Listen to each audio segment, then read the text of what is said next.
La Voix des Bulles présente le One Day Club, le podcast BD bimensuel qui a le menton bien placé.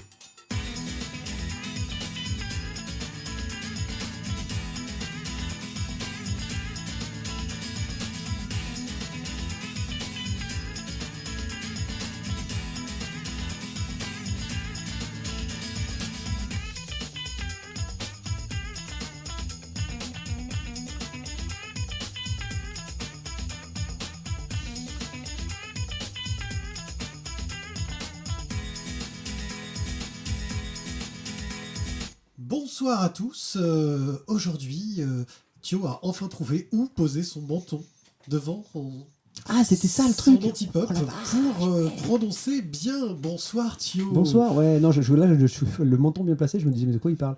Je suis One Day Pied et vous êtes avec nous pendant environ 1 heure pour parler de bande dessinée dans le One Day Club, votre émission de conseil bande dessinée Préférée. pour que vous sachiez quoi lire devant la masse énorme de sorties journalières quasiment, vu ce qui sort.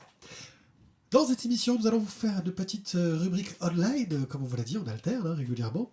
Entre le crowdfunding et le online. Ah, encore le crowdfunding. Non, mais en fait, on alterne entre le crowdfunding et le online. Ouais. Puis nous ferons des chroniques, nous vous parlerons de quand vous pensiez que j'étais mort. Sans spoil. Sans spoil, oui. Oui, c'est ça le truc vendeur, en fait. Le Prince de la Nuit numéro 7, Gigantomachia, Crawlers Undead, City and Gender and Six Gun Gorilla. Ça fait très podcast anglophone. Hein. Yes. Un petit express où vous parlera de 2 titres dont on a vu les suites, un tome 2 et un tome 22. Et j'espère que vous supporterez mes nasos complètement remplis qui me donnent une petite voix, je pense, assez sexy, pas forcément très agréable. Mais bon, C'est atroce ce que tu on fait ce qu'on peut. En fait, surtout, c'est que vous n'avez pas le visuel.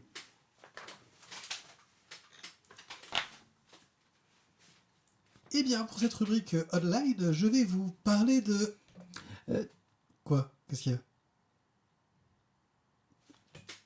Je l'ai raté. En fait, je savais plus comment on faisait. Est-ce que je fais le piratage ou est-ce que... Comme tu veux, en fait, c'est toi que je te dis, c'est ta rubrique. Allez, on reprend. Online. Pour cette rubrique online, je vais vous parler de... Je suis malheureusement désolé, mais Pied a malheureusement pas pu réaliser son rubrique online suite à une panne d'internet généralisée sur toute la France. Donc je vais en fait refaire une rubrique de crowdfunding car j'ai pu trouver sur internet toutes les informations nécessaires pour faire cette chronique. Et nous allons commencer tout de suite par le vélo de brume chez Ouloulé. Qu'est-ce que donc que c'est ? Alors en fait, c'est un artiste plasticien qui s'appelle Quentin Armand qui veut éditer son carnet de croquis. Alors pourquoi ça m'a plu ? Parce que chez Quentin Armand, je retrouve un petit peu du dessin de Chaboutet et de sa poésie. Et comme je suis un grand fan de Christophe Chaboutet, eh bien, je me suis dit il faut le mettre en avant car en plus il ne reste pas beaucoup de jours car le crowdfunding se finit le 31. Pardon, se finit dans 23 jours, donc c'est-à-dire aux alentours de fin octobre. Donc il faut se bouger rapidement. Alors pour 10 €, vous pouvez avoir en fait l'exemplaire papier envoyé chez vous du carnet de croquis. C'est pas mal. Alors ce sera du noir et blanc, mais ça peut être sympa. En plus, visiblement, je pense que ça peut être une bonne découverte. C'est pas de la bande dessinée, c'est vraiment un carnet de croquis. À vous de voir. Mais qu'est-ce qui sont intéressants ces croquis ? Vraiment, c'est le côté poétique, c'est le côté poétique, moi, qui m'a parlé. Voilà, je te dis comme un petit peu la Chaboutet. Tiens, un moment, il y a un mec en train de... Attends, je fais défiler. T'as un mec en train de jouer de la batterie sur un bonhomme de neige. Et voilà, ça m'a parlé. Pourquoi, je sais pas, mais ça m'a parlé. D'accord, bon allez-y, c'est sur Ululé, le vélo de brume. Un deuxième crowdfunding, toujours chez Ululé, ça s'appelle Lilou le Gorfou. Alors là, clairement, on est dans de la littérature jeunesse. De chez Florence Esther, en fait, qui a déjà... qui est chercheuse... Désolé, c'est une chute de... Le micro qui a essayé de s'échapper. Voilà, il est parti. C'est un micro sauvage. Il est plus là. Donc, excusez-moi, je reviens. J'étais... donc, Florence Esther, désolé si je prononce Esther ou Esther, je sais pas, qui est chercheuse au CNRS, en fait, qui a déjà édité des livres pour enfants entre 3 et 6 ans. Léo le Petit Manchot, Hubert l'éléphant de mer, Elias l'albatros, et la nouvelle parution de 2015, ça s'appelle Lilou le Gorfou. C'est des livres pour enfants qui traitent justement donc, d'animaux des antipodes qu'elle a pu découvrir lors d'un de ses voyages en terre australe et en Antarctique. Ok, donc ça a Donc, l'air pour, intéressant. Pour 12 euros, vous pouvez avoir le bouquin de Lilou le Gorfou. Et si vous payez 22 euros, vous pouvez avoir 2 bouquins de Florence Esters. Mais là, clairement, c'est vraiment de la littérature pour enfants. Oui, des dessins très Petit. naïfs. Et c'est un très naïf, mais c'est sympa. Voilà, j'ai eu envie de mettre ça en avant. Ah, on arrive chez Sandaway. Ah, là, on change de rubrique. On passe donc au baiser de l'orchidée. Donc, c'est un crowdfunding qui se terminera le 28 septembre 2016. Donc, il reste beaucoup, beaucoup de temps. Vous avez de la marge, hein, les gars, on peut y aller tranquille. Pour l'instant, ils ne sont qu'à 6%. Donc, c'est dessiné par David Charrier. Et au scénario, c'est Micéal, je ne sais pas comment on le dit. Je crois que c'est. Je sais pas comment ça se prononce, je crois que c'est gaélique, alors autant te dire que tu pourras jamais deviner. On va le dire ça. Donc, quel est le pitch du baiser de l'orchidée? C'est les Keys en Floride dans les années 55 et une voleuse en fait qui s'appelle Shadow qui va commettre des cambriolages qui vont a priori entraîner un flot de personnes peu recommandables et des fois recommandables. Enfin, une histoire d'enquête qui a l'air assez sympathique. Au niveau du graphisme, j'ai trouvé ça joli. La couverture, je l'ai trouvée géniale. Je sais pas si ce sera la couverture définitive, mais en tout cas, elle est très jolie. Et vous pouvez avoir en fait le bouquin pour 30 euros. Continue chez Sandaway. On continue Sandaway donc avec Les Ombres de la Sierra Madre. Un scénario donc de Philippe Nioul et un dessin de Daniel Brecht. Ça s'appelle La Nina Bronca. Alors l'histoire, c'est un mec qui a été traumatisé en fait par les horreurs de la guerre, qui se retrouve en fait au Mexique, dans un patelin mexicain qui visiblement a pas trop envie de rencontrer d'étrangers, et il va se lier d'amitié avec une femme du coin, et il va récupérer une petite fille soi-disant sauvage, qu'un habitant dit être une Apache, mais les Apaches visiblement ne vivent plus dans le coin depuis déjà plus d'un siècle, enfin bon. Et graphiquement, c'est en noir et blanc. Il y a un petit côté causé, je trouve, assez joli. Voilà, j'ai trouvé ça très joli. Donc là, le crowdfunding se termine en janvier 2016. Là encore, vous avez largement le temps, ils sont à 40% pour l'instant. Mais je pense que ça peut faire vraiment un chouette bouquin. Sachant que déjà, là aussi, on est déjà donc sur une participation à 30 euros pour avoir le livre, plus quelques bonus un petit peu sympas, c'est-à-dire, si je me souviens bien, c'est une affiche avec le dessin de couverture, un marque-page et puis un tirage au sort pour une bouteille de mezcal contenant un verre avec une étiquette personnalisée BD. Oh. Ça peut être... Puis un ex-libris. Et un ex-libris. Quand tu fais bien, le cheval au galop. Et ouais, mais c'est parce qu'on était à peu près dans... Excusez-moi, j'ai un... J'entrebelle. J'entrebelle, ouais, voilà, c'est parce que j'avais un petit souci de page internet qui met du temps à s'afficher. J'entrebelle, en fait, va traiter de la guerre de 100 ans, avec un chevalier mercenaire qui a l'air un peu bourrin. Donc, au scénario, c'est Tanguy Pietri qui fait aussi le dessin et la couleur. J'adore. De quoi? Le graphisme, c'est génial. Ben, je trouve ça vraiment très joli. Il lui reste peu de jours et ils n'en sont qu'à 52%. Donc ça finit, là, je vous le donne de suite, l'enregistrement, on est le 8 octobre. Ça finit dans 23 jours. Donc ça finit le 31 octobre. Donc ça a l'air vraiment sympa, très joli.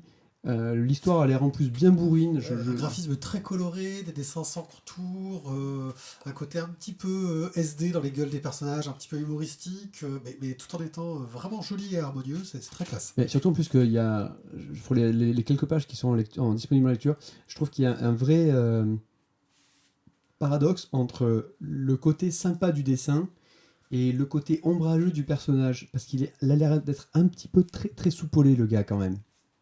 En tout cas, c'est très classe. Voilà. Enfin, je trouve que c'est très joli. J'espère que le scénario suit, mais c'est un bel ouvrage, ce que j'en vois. Bon, on l'a pour combien celui-là? Combien je vais dépenser? Alors pour celui-là, vous avez de la chance, parce que comme en fait il y a eu pour l'instant, de participants, à aujourd'hui, pour 20 euros, vous avez encore le bouquin. Parce que je sais que c'est Sandaway, en fait, pour au début, pour 20 euros, pour je sais plus combien de premiers participants, vous pouvez avoir le bouquin. Il reste 4. Voilà, et il en reste pas beaucoup, et du coup, après, il faudra payer 30 euros. 3, il en reste 3. Ah, il en reste 3.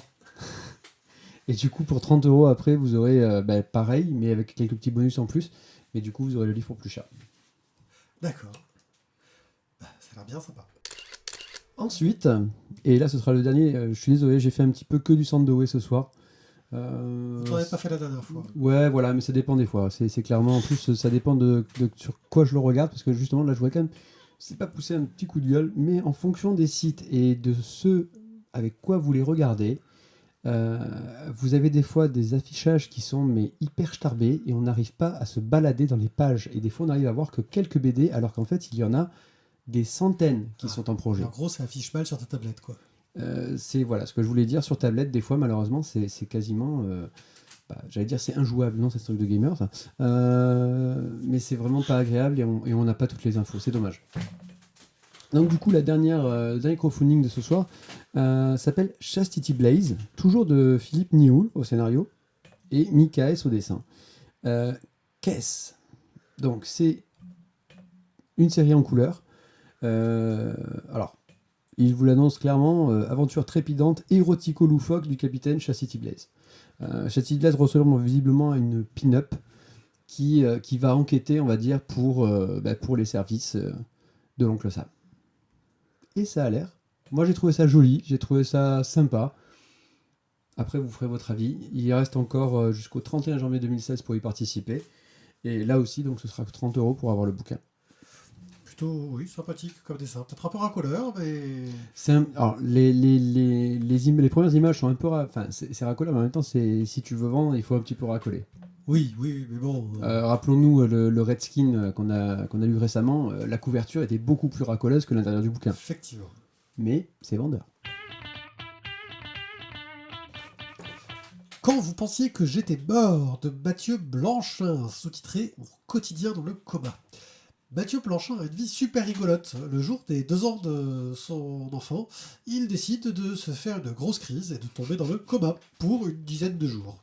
C'est le genre de truc sympathique, surtout que pendant ces 10 jours de coma, il a fait des sortes de rêves éveillés très très clairs, où il lui arrivait des choses assez hallucinantes. Et il nous raconte un peu tout ça et puis les suites de ce qui va se passer après. C'est une bande dessinée complètement hallucinante parce que, d'un point de vue narratif, dans toute la première partie du bouquin, on tombe dans le coma en même temps que lui. Et d'un coup, on ne sait plus où est le rêve, où est la réalité. On part dans ces délires de comateux.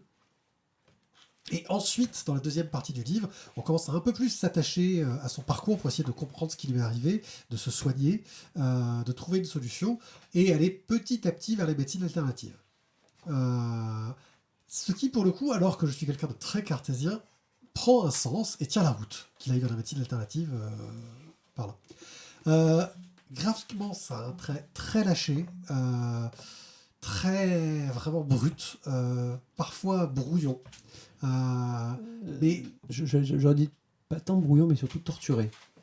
oui, assez torturé. Oui. Parce que du coup, j'ai l'impression que des fois, le manque de netteté est voulu, parce qu'en fait, c'est le propos qui s'y prête.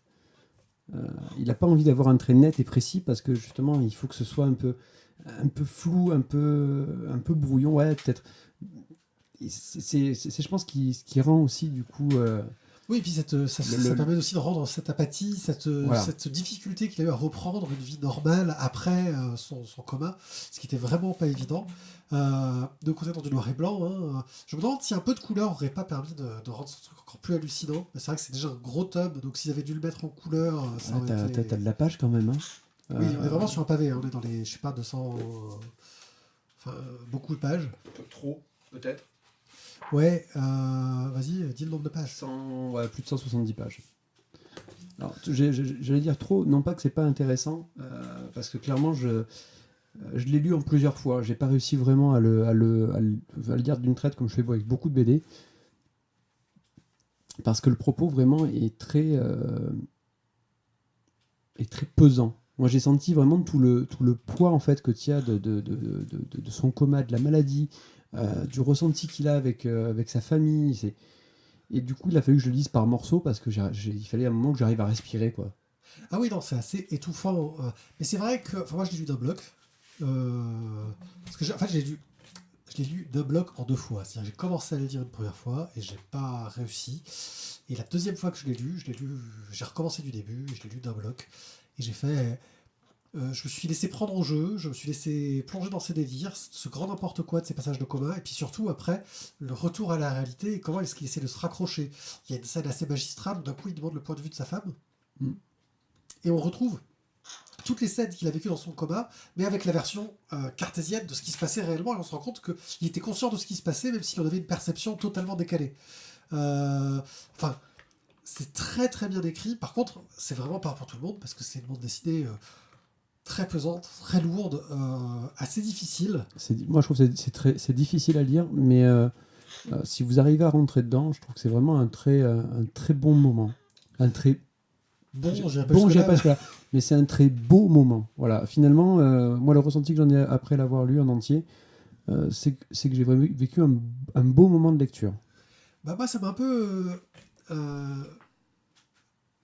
m'a un peu réconcilié avec l'approche de médecine alternative, justement, parce que lui, pour le coup, va un peu chercher de ce côté-là. Parce que ça reste, justement, son approche de médecine alternative reste très cohérente avec ce qui lui est arrivé, reste très... Il y a un côté un peu limite cartésien à aller vers là. Parce que c'est vrai que son coma et ce qu'il a vécu a un côté très mystique, en fait. Et qu'il essaie d'y trouver un sens. Et en gros, il va à la fois dans la psychiatrie et dans, je sais plus, il a 40 000 docteurs de 40 000 spécialités différentes. Bref, j'ai trouvé qu'il y avait une variété. Enfin, c'est très bien foutu, très bien écrit. Et voilà. Un très beau livre, par contre. Alors, tu le donnerais à qui? Enfin, tu en ferais quoi?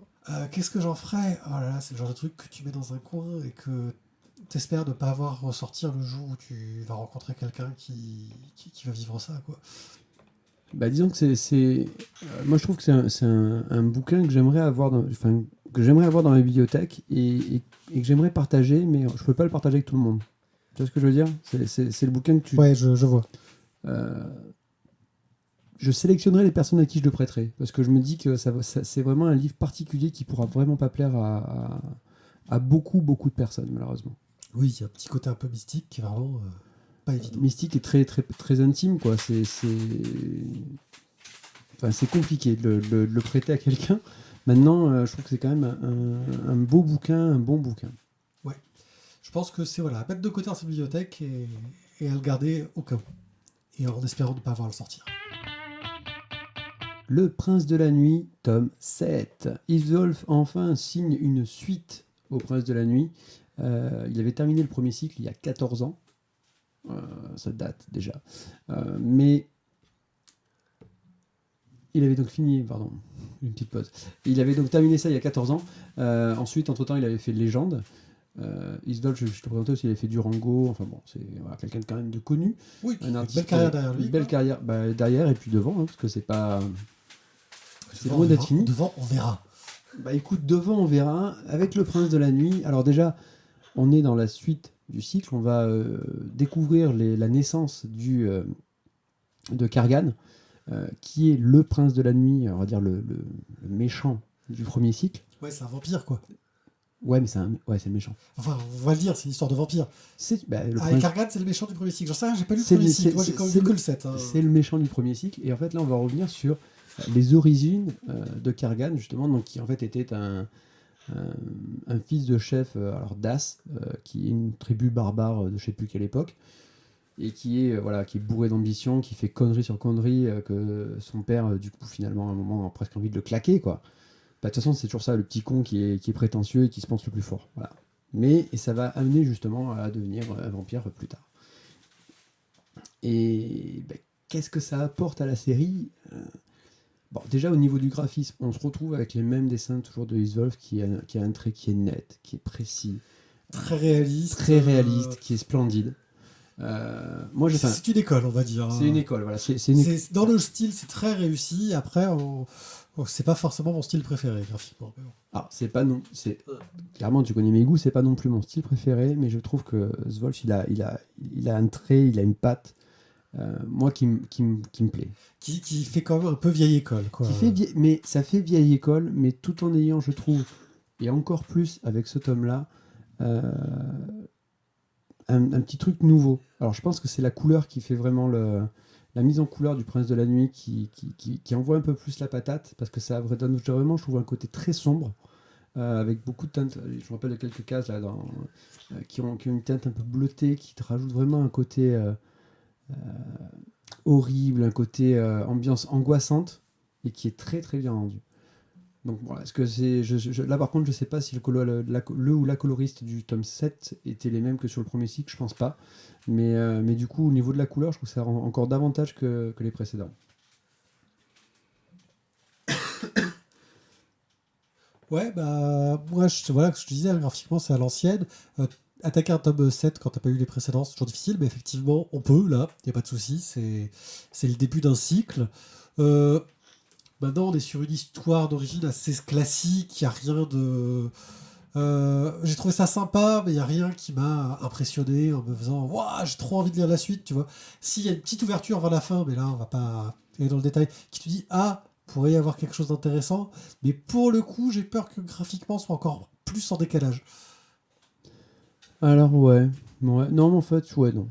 Non, je suis pas d'accord. Alors peut-être aussi parce que moi, j'ai été un lecteur du premier cycle. Donc, du Oui, coup, voilà, tu as un côté un mais, peu nostalgique aussi. bah, il y a un côté peut-être Madeleine de Proust, mais il y a aussi, je trouve, un intérêt dans ce petit bonus qui te donne, c'est ok, un des personnages clés du premier cycle, bon, ben, qui c'est vraiment? D'où il vient? Je, Et je- ça, je pensais que c'était le personnage principal de la BD, en fait, vu que c'est le prince de la nuit.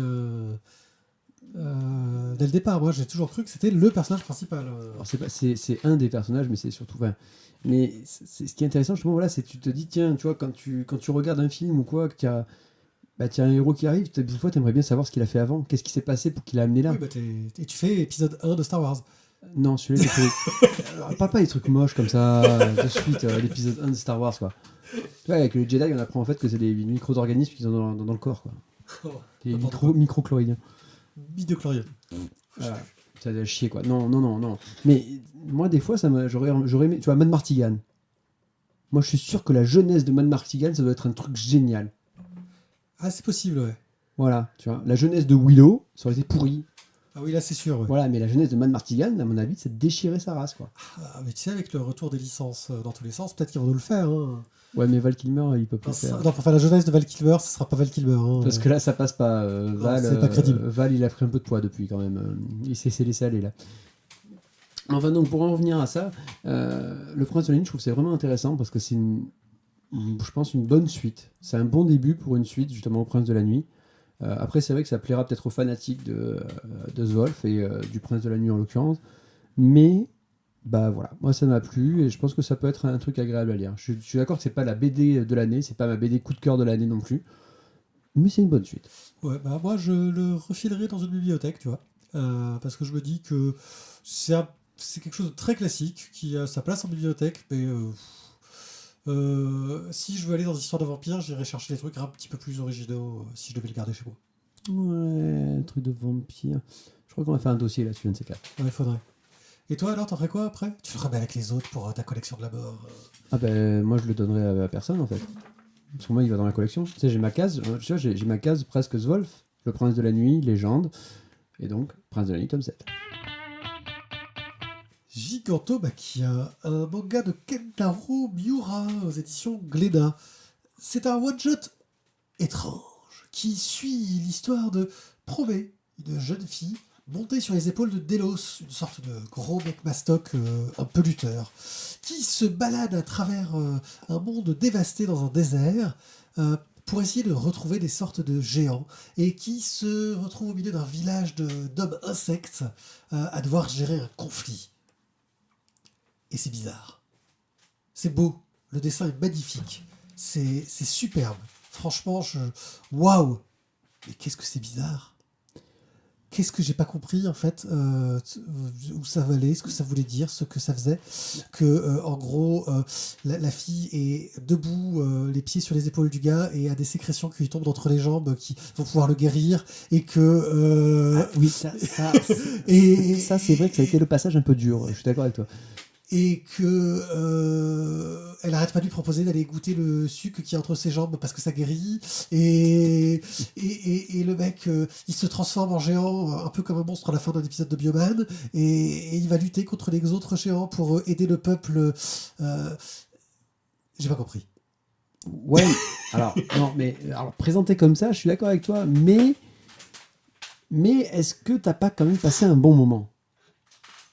Bah non, parce que j'ai passé mon temps à me dire what the fuck, what the fuck, what the fuck, qu'est-ce que c'est que ce truc, qu'est-ce que ça raconte. Ouais, mais C'est au beau, final, alors c'est beau. Hein, t'as des réponses quand même. T'as Ouais, quelques réponses dedans. mais c'est vain. C'est con ça, c'est vin. C'est quoi, Veillenne? Tu veux encore du vin, c'est ça? Du vin rouge? Non, ça mène à rien, je sais pas. Je peux pas dire que j'ai pas aimé, parce que j'ai pas détesté ce truc-là, mais bon, je suis resté un peu sur le cul à me dire. On va enchaîner les scènes de baston. Donc on a des scènes de baston alors qu'on a un univers qui est une richesse apparemment, qui est superbe. Ouais, on a un monde qui est d'une étrangeté magnifique. Mais à quoi ça sert à part dire regardez, je fais des trucs d'une étrangeté magnifique. J'ai l'impression qu'il n'y a pas de propos derrière, qu'il n'y a pas de fond. Et ça m'a un petit peu laissé sur le cul. Alors, je vais te poser une question. Est-ce que tu trouverais pas qu'on pourrait faire une comparaison, entre guillemets, toute proportion gardée, je veux dire, avant qu'on essaye de m'immoler par le feu, nous suivant par les pouces, quoi. Est-ce que tu trouverais pas qu'on pourrait faire une comparaison entre ce premier tome de Gigantomachia et le premier tome de Nausicaa, qui au départ est quand même un peu, quand tu prends le premier tome, c'est un peu what the fuck aussi, Alors, parce que tu démarres t'es dans le désert, et Je te le fais en clair, ce n'est pas un premier tome. C'est un one-shot. il y a une suite. Non, Non? non. Bon, bah alors dans ce cas-là, tu laisses tomber mon argument, c'était à chier. Ok. Voilà, il n'y a pas de suite. C'est pour ça que moi je suis resté sur le cul. C'est oui, pourquoi pas une suite. Tu te dis ah, ils peuvent développer leur univers, faire quelque chose d'intéressant, etc. Mais là non. Donc il n'y a pas de suite. Donc en fait, on saura pas du tout pourquoi est-ce qu'elle a ce rôle-là, la petite. Non. Je Alors là, vérifie tu la me... fiche du truc. C'est Alors là, tu me trouves le derge, quoi. Je pensais vraiment qu'il y aurait une suite. one shot. Bon, bah dans ce cas-là, ça fait grandement diminuer l'intérêt du bouquin. Ouais, voilà, c'est pour ça. Je te dis 20. Tu te dis bah, il n'y aura pas de suite. Je sais pas. Voilà, je suis un peu resté. Alors, bah, pour en revenir à mon argument qui était au départ, là très honnêtement, écoutez, je mea culpa, je pensais réellement qu'il y aurait une suite. Et je me suis dit, ça peut être un début à la Nausicaa, parce que Nausicaa est quand même un début qui est un petit peu identique. Oui, alors l'univers il y a des l'univers m'a fait ressemblances. penser un peu à l'univers de Nausicaa, même si je trouve que d'un point de vue narratif, Nausicaa est un peu plus intéressant, parce que là on a quand même des scènes où on a des bastons super longues pour un one-shot, tu vois ce que je veux dire au niveau de l'intrigue, t'as des bastons super longues, et qui en gros tu vois juste que le mec, regardez, il a des techniques de combat trop fortes, t'es dans des scènes... à la Dragon Ball, quoi, où le gars, tu vas juste te dire, regardez, il maîtrise la technique du je me mets le dos plié en deux et je suis trop fort. Et oui, mais moi, grâce à la chitine que j'ai sur les avant-bras, je peux parer ses coups super bien. Et sauf que tu dis oui, mais pourquoi? Qu'est-ce que ça raconte? Qu'est-ce que ça veut dire? Les idées sont géniales, t'as un univers qui est super intéressant, mais il n'y a pas d'histoire derrière, en fait. Donc, ouais, non, là, oui, dans ce cas-là, je te rejoins complètement. C'est vrai que si ça avait été un truc à suivre, ça aurait été, je pense, très intéressant. Mais là, du coup, ça perd tout intérêt. Voilà. C'est c'est beau. Si, c'est beau. C'est vraiment très bien alors, fait. c'est beau, mais alors, je trouve que dans ce cas-là, on en revient à des trucs qui lui coulent sur la tête. C'est encore plus gênant, je crois. Oui. Voilà, parce que grosso modo, en fait, c'est un mec qui se fait pisser dessus et qui est content, quoi. Ouais, enfin, c'est peut-être pas de la pisse, j'en sais rien ce que c'est, mais... Ouais, mais enfin, quand même, là, on est dans ses gore, quoi. Et ça la fait rajeunir à chaque fois que ça coule, enfin, c'est... Oh, oui. Oh! Oh! Arrête. Ouais, hein. Je crois que... T'en fais quoi? Bah, du coup, si ça avait été à suivre, je l'aurais bien pris et gardé, tu vois. Pour Mais voir là, si ça d'un coup- pouvait, si ça pouvait devenir peut-être un chef-d'œuvre, tu vois. Mais si tu me dis que ça peut pas devenir comme Nausicaa, je crois que je le donnerais. Bah, moi, j'essaierais de Je m'en trouver débarrasse. Moi, j'essaierais de trouver un fan de cet auteur-là pour lui refiler, parce que je pense que si tu es fan de cet auteur, c'est quelque chose d'intéressant dans sa production. C'est l'auteur de Berserk, hein, qui est un manga que j'ai pas lu, mais qui a eu un grand succès. Et je pense que si t'es fan de cet auteur-là, je pense que c'est vraiment quelque chose d'intéressant dans sa production. Je pense qu'un fan peut-être l'apprécierait mieux parce qu'il comprendrait le contexte de l'écriture de cette bande dessinée. Ce n'est pas mon cas.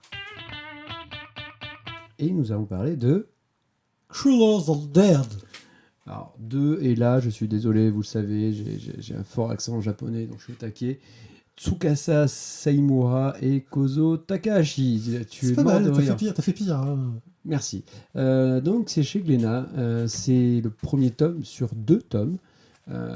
C'est recommandé par Mad Movies. Ça, c'est un truc énorme. De quoi ça nous parle? Ça nous parle de... Zombies. Et oui, parce que les zombies, c'est le truc à la mode en ce moment. Il y en a partout. On en a à la télé, on en a dans les comics, on en a... Tant de chiottes. On en a dans les jardins, partout. Il y a des trucs... Voilà. Et bah, les mangas n'ont pas été épargnés non plus. Et oui, il fallait que ça arrive chez eux. Et qu'est-ce que nous apporte Crueler Than Dead? Alors, déjà, le début, là, c'est du spoil. Je spoil le début du truc. Oui, t'as le droit le début. Non, C'est mais la première page, t'as le droit. Je spoil le début et vous allez me dire à quoi ça ressemble, d'accord? Une meuf se réveille d'un coma dans un hôpital et elle découvre que le monde est parti en couille. Avec des zombies. On Rick, dirait The Walking Dead. Rick, La différence, qu'elle est quand même à poil par terre. Hein. Ouais, Avec mais les ça... vêtements déchirés. Oh, Kiki, il faut donner envie quand même. Hein. Faut être... Non, faut être vendeur. Et pourtant, c'est pas sexy du tout la façon dont c'est présenté. C'est plus anatomique, j'ai envie de dire. Donc, je vois pas. Voilà. Pour le coup, il y a eu une nudité qui m'a pas semblé gratuite. Oui, parce que dès le début, on se pose très vite des questions sur Maki, donc, qui est l'héroïne du bouquin. Il y a des doutes, voilà, sur certaines choses. On comprend pas tout. Bon, et elle apprend très vite pourquoi elle est là. Ça, je pense que je peux spoiler aussi, parce que c'est le tout début. Oui, C'est sa mission, quoi. c'est ça. En gros, elle était une Infectée. zombie, infectée, et en gros, on lui a donné un antidote. Elle est une des seules personnes qui a survécu à l'antidote, et elle a cet antidote-là, et elle a pour mission, le militaire qu'elle a, mais qui crève parce qu'il est blessé au début, lui donne pour mission d'aller amener l'antidote aux personnes qui dirigent un groupuscule de résistants qui sont dans le mégadome de Tokyo, qui doit être un grand stade, j'imagine. Voilà. Et là, du coup, ça fait un petit rappel de Katrina, le superdome de Orléans. Enfin bon. Voilà. Et donc, elle se retrouve à partir là avec un des seuls autres survivants au vaccin, un môme. Et là, on est quand même vachement dans du Walking Dead. Mais Le jeu vidéo. et ça marche, ouais, mais ça marche aussi pour Rick avec son fils, quoi. Oui, sauf que là, il n'y a pas de lien de sang entre les deux, c'est pas pareil. C'est vrai. Et ils sont tous les deux seuls, ce qui est plus proche dans le jeu vidéo. Clémentine. Oh là là. Putain, T'as pas fait le 2, j'ai pas fait le 2, et j'ai pas de temps, j'ai pas le temps. Enfin bon, on va revenir à Crueler. Dit-il en jouant à Morrowind. Ouais, mais parce que je dois ouvrir vachement de coffres, c'est super long d'ouvrir tous les allez. coffres à Morrowind. Alors, donc Crueler Than Dead, quel est l'intérêt? Eh bien, c'est méga péchu, méga bourrin. Pas bourrin, tu vois, j'aurais pas dit si, bourrin. ah non, alors si, c'est bourrin, c'est sanguinolent. Il y a de On n'est pas bourrin. Mais attends, je veux dire, Maki, quand elle s'énerve, excuse-moi, mais elle y va pas avec le dos de la Oui, cuillère. parce qu'elle a quoi. gardé des capacités de quand elle était zombie, elle est super costaud. Mais elle est forte, etc. Mais je trouve qu'il y a un côté, justement, c'est violent, mais pas bourrin. C'est-à-dire que c'est pas je fonce dans le tas. Non. Tu as vraiment une réflexion autour des personnages. Les groupes qu'elle va rencontrer vers la moitié du tome, qui semblent être des horreurs, sont pas si mauvais que ça. Et tout est en subtilité non-stop, en fait. Moi, c'est l'impression que j'ai eue. Sous des ressorts, oui, on est dans de la violence, on a des zombies qui ont envahi le monde, on est forcément dans de la violence. Pour d'être subtilité, on a un côté très humain des personnages. On va encore se rapprocher de Walking Dead à ce niveau-là. Sauf qu'à la différence de Walking Dead, où ils ne savent pas ce qu'ils vont faire, là, ils ont une mission. Il y a un objectif C'est vrai. qui est autre que la survie. Et c'est ce qui est intéressant, et c'est ce qui fait qu'on sait que ça va être court, et que ça va être en 2 tomes. Walking Dead, le but, c'est que ça ne s'arrête jamais. Donc, ils n'ont pas d'objectif en dehors de la survie. Et tant que tu vis, ton objectif, tu gardes le même.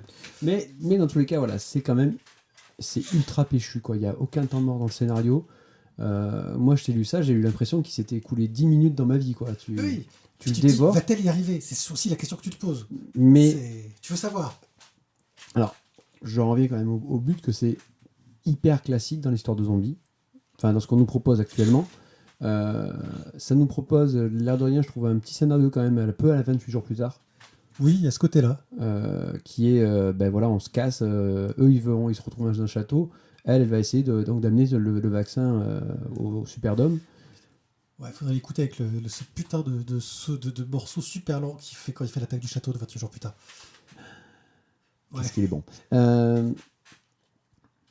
Bémol, il n'y a que 2 tomes, mais en même temps, Si c'est 2 tomes réussis... c'est ça, voilà, c'est que ça peut être aussi un gros plus, parce que il n'y a que 2 tomes. Et moi je trouve que, alors je sais que j'insiste là-dessus, mais des mangas où il n'y a pas 57 ou 90 tomes, c'est bien. C'est bien, voilà, une histoire en 2 tomes, c'est sympa, ça va vite. Là en plus, voilà, c'est très péchu. Le dessin, Graphiquement, c'est réaliste. Il y a un côté qui m'a fait penser un peu au travail de... euh, zut, je trouve plus le nom. Ah, ce trou de mémoire de bah, surtout que en merde. plus, si tu me donnes vachement d'indices, t'es ah ouais, le truc, ah putain, c'était trop, ah Le mais le truc truc, le où c'était un machin, dessinateur de manga qui rentrait dans ses mangas. c'est ça, oui, ça je me rappelle. Et ça s'appelait... Je sais pas. Ah, c'était trop bien. Mais justement, c'est le gars qui est mort Oui. et qui a Voilà, jamais fini Junjo son... Ito. Non, pas Junjo Ito. Junjo Ito, c'est Spiral, c'est autre chose. Ah, je sais plus. Mais il a jamais fini son manga. Voilà. On en a Et déjà de parlé. l'auteur aussi d'Akira. Il y a un côté Otomo aussi, je trouve, un peu graphiquement. Le Otomo de Mother Sarah, par exemple. Qu'est-ce Voilà. que tu en ferais, toi? Ça, je le garde. Bah, moi aussi. Ouais, Parce que ouais. là, du coup, ça va être duel, quoi. T'as gardé Ajin, je le récupère. Non, je l'ai pas gardé, c'était une erreur. Je reviens. Ah, donc tu choisis Ajin ou Cruellers and Dead. Oh, punaise. Alors, tu sais quoi, pour un point de vue place, je t'échange Aijin contre Cruellers and Dead, parce qu'il n'y a que 2 tomes, et Aijin, il y en a au moins, je crois, 8. D'accord, pas de souci. City and Gender de Julie Barrault. Alors Julie Barrault, vous savez qu'on suit son travail parce que on aime bien ce qu'elle fait. Et elle a sorti ce petit recueil chez la boîte à bulles qui a une particularité, c'est d'être bilingue. Donc il est édité recto en anglais, verso en français, sachant que c'est la version anglaise qui est la version originale, parce que ce sont des histoires courtes qui ont été prépubliées dans un magazine. Ils ont Oh, ouais, mais j'ai mon nez qui est bouché, alors je parle mal. Voilà, hein. Et je renifle dans le micro et c'est horrible pour les auditeurs, je m'en excuse. Ça a une particularité, c'est que c'est un petit tirage, à tel point que ça a été signé et numéroté. Donc j'ai le 1375 sur 1500. Que pour le coup, je pense que ça permet de justifier le prix de 7 euros. Qui pour un truc, donc tu vas dire que la moitié, vu que tu as l'histoire en double en fin de compte. Voilà. Et c'est des histoires sur le genre, la différence, la sexualité dans la ville. Et tu vas voir un peu différents points de vue dans un style graphique en crayonné, tout en délicatesse, tout en finesse. Moi, j'ai trouvé vraiment le graphisme superbe. Je trouve que c'est un graphisme qui est plus abouti que ce qu'il avait pu faire dans Le Bleu est une couleur chaude, parce qu'on sent que ça a mûri au niveau graphique, et plus joli que ce qu'elle a pu faire dans Scandalone juste après. Ouais. C'est vraiment un graphisme que j'ai trouvé superbe, j'adore. Les couvertures des deux côtés sont géniales, les histoires sont intéressantes. Maintenant, c'est vraiment un peu court.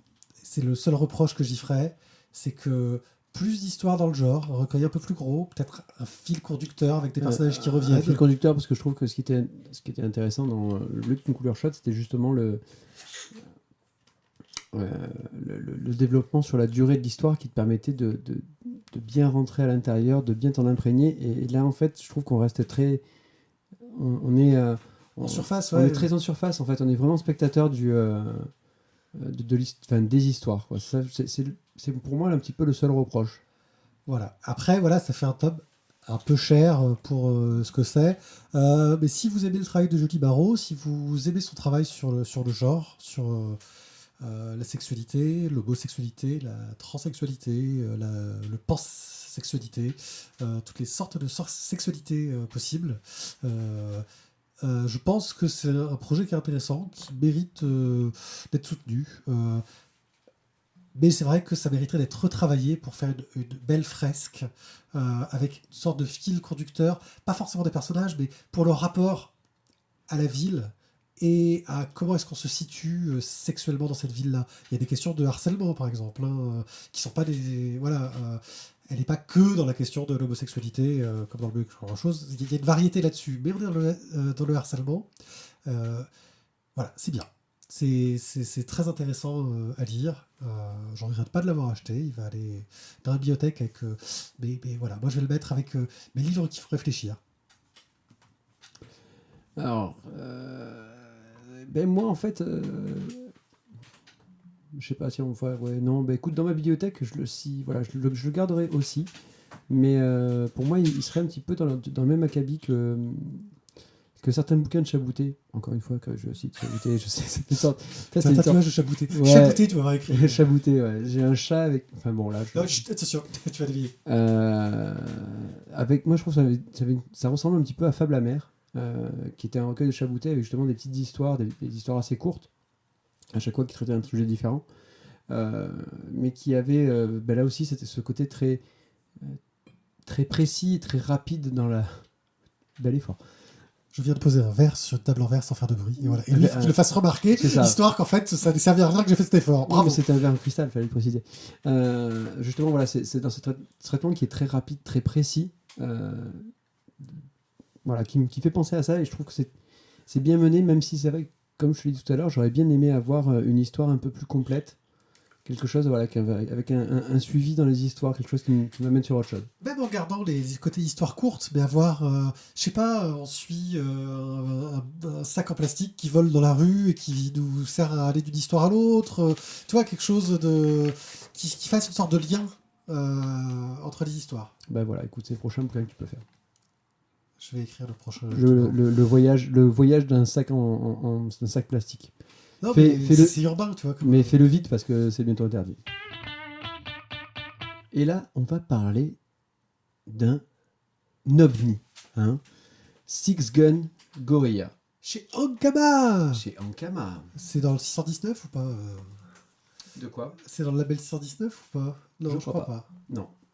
Alors, Six Gun Gorilla, qu'est-ce que c'est? Alors, la couverture ne rend pas hommage à ce qu'il y a à l'intérieur. Ce n'est pas un western avec un gorille de la mort qui a un gun fumant. Un peu, mais pas que. Un peu, mais pas que, tout à fait. Alors, qu'est-ce que c'est? En fait, on va suivre au 22e siècle, hein, l'histoire d'un gars qui se nomme en fait Bleu. Bleu, je sais pas combien. Bleu, je sais pas. Attends, parce qu'en gros, on leur donne des Bleu numéros. 3425. On leur donne des numéros parce que c'est plus facile. Alors, pourquoi c'est plus facile? Parce que là, ils sont en guerre. En guerre, donc, contre des rebelles qui sont dans un pays lointain. Et, enfin, dans une autre dimension. Parce qu'ils D'autres planètes, oui. Voilà, ils se baladent par un tunnel, enfin bon. Et il y a des gars qui vont au combat avec une caméra implantée dans l'œil.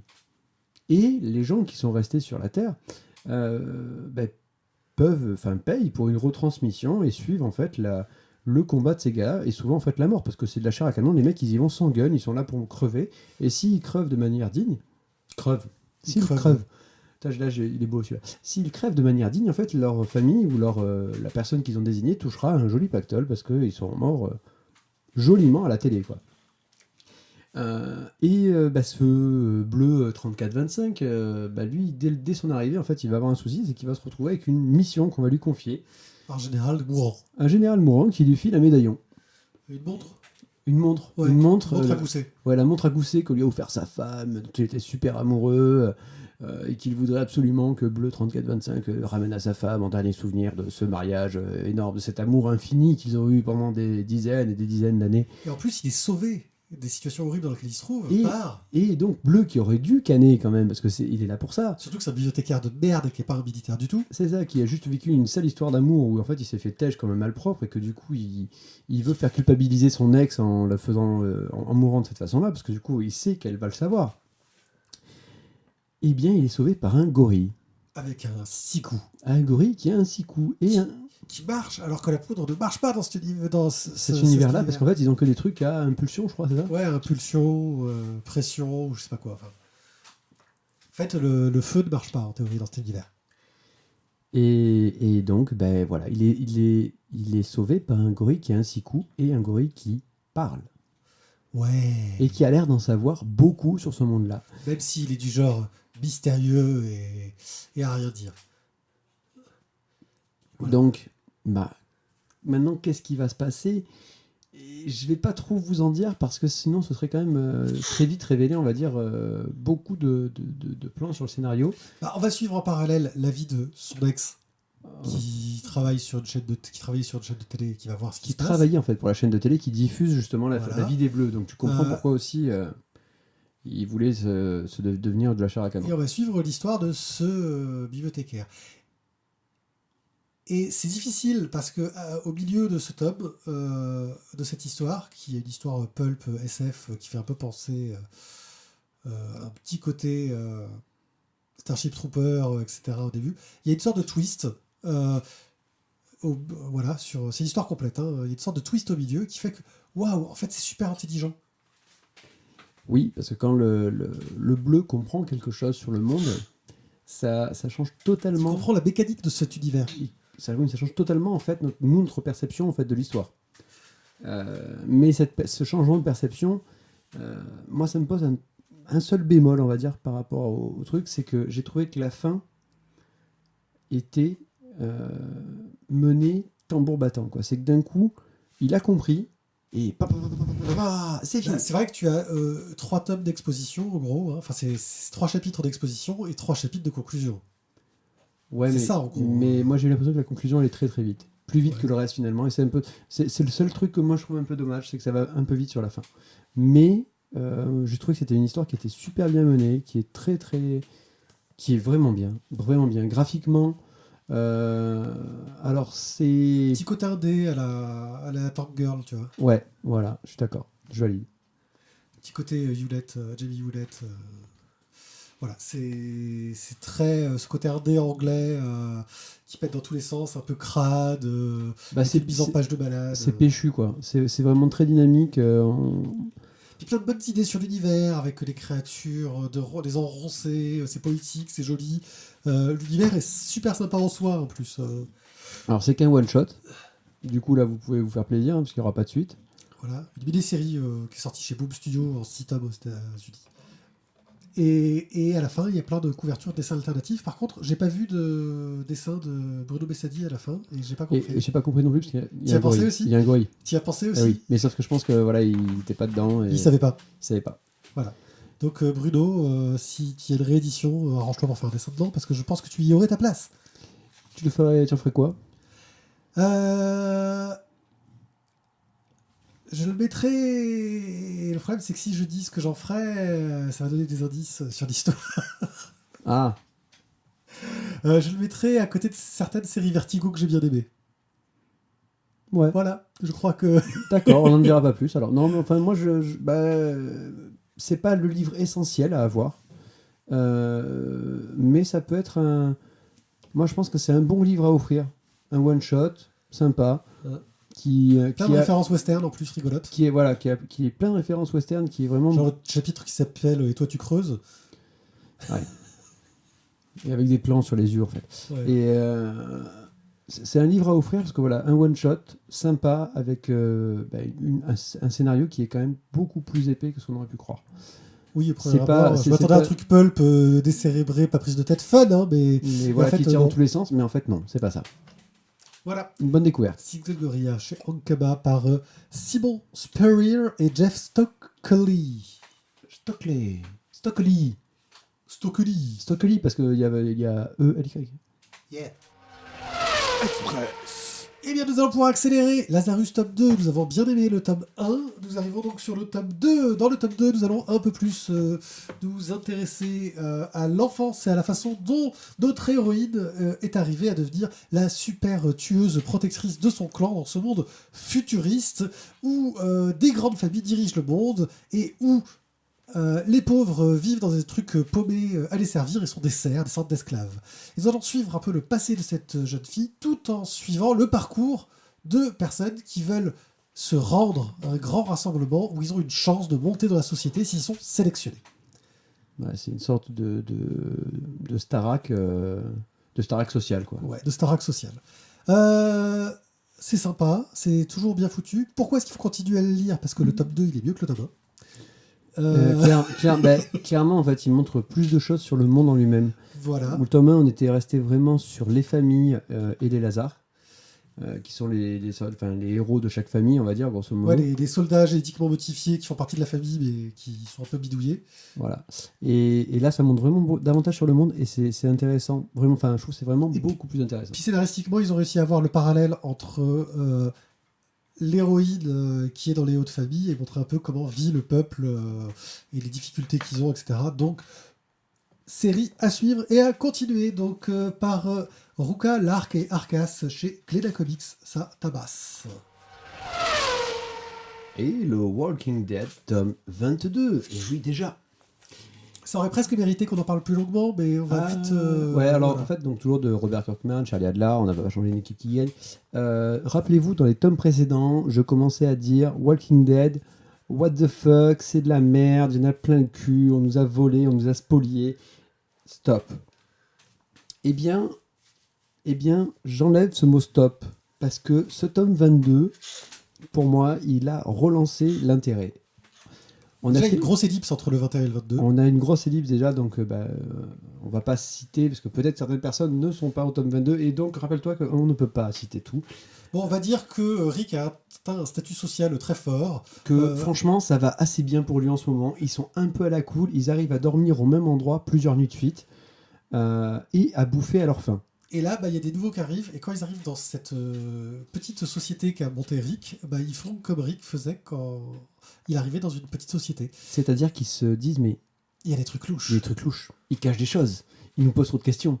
Ah, c'est peut-être un méchant. Et ils font comme Rick. Ils enquêtent, ils essaient de percer à jour tous les secrets de la communauté. Et Rick se retrouve à la place de tous les gens qu'il a fait tomber pour être au pouvoir. Ouais, mais sauf que Rick est manchot, donc Rick est cool. Ouais.